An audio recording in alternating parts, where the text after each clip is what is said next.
All right, let's talk the latest jobless claims. Those numbers coming out earlier this morning before the market opened. 229,000 claims were filed.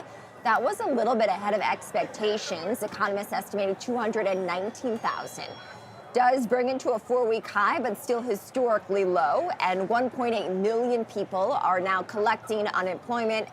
Dave, we add this to the slightly softer than expected print for private payrolls yesterday, and one of the reasons, in addition to the record gains that we see in NVIDIA, is the expectation that with slightly softer data, especially on jobs, we could potentially see a rate cut in the next several months from the Fed. It's always interesting to see the market begin to price in cuts. The market is so eager for cuts, but most would come on this program and tell you, we don't see it. And most recently, people have come on and said, maybe one, forget this talk of three. We're talking about November or even December, but it does add credence to the soft landing that it appears for now. Right. Jerome Powell and the Fed have pulled off. We're not there yet, but it does look increasingly likely, doesn't it? Bit of a sweet spot. Yeah. Exactly. Well, we do have even more jobs data coming out tomorrow. Of course, that is the headline non-farm payrolls report. So joining us now to talk more about jobs is Amy Glazer, Senior Vice President at the hiring agency Adecco. Amy, thank you for joining. And what are you seeing on the jobs front right now in terms of supply and demand? Yeah, thanks, Kristen. I think in May, we're going to see stability. So 2023 was the year of resiliency. This year's the year of stability. I don't anticipate any major surprises. It's the time of year we're gearing up. You've got kids getting out of school. Hospitality is going to pick up, summer jobs. But right now, I'm just expecting stability. Where are you seeing growth, however, in the economy? Is there a particular environment? Absolutely. Healthcare continues to remain white hot and will do so into the foreseeable future. We'll see hospitality pick up. Financial services are strong right now. Transportation and warehousing picking up as well, especially on the East Coast.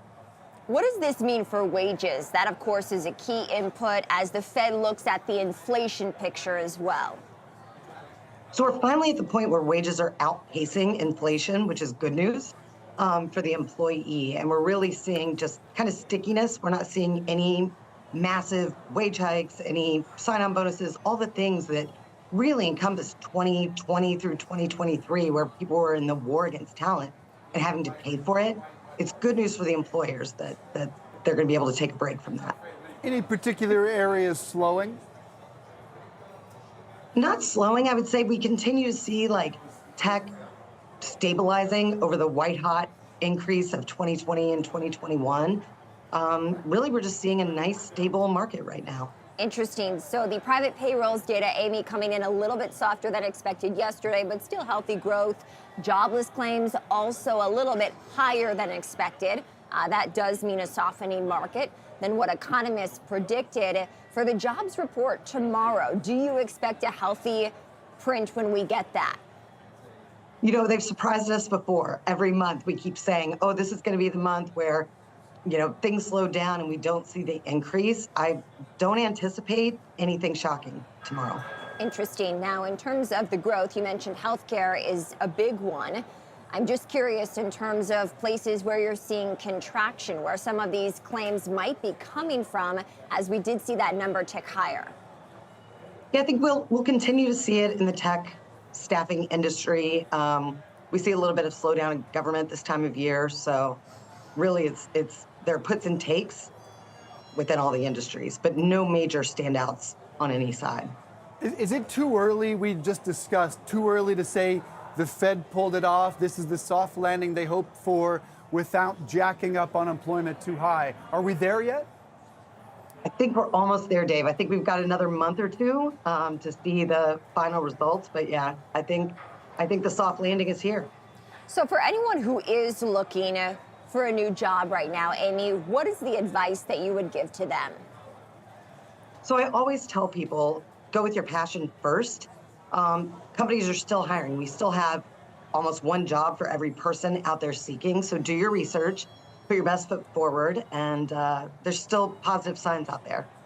We have seen various reports suggest that it's more difficult now for college graduates than it was in previous years.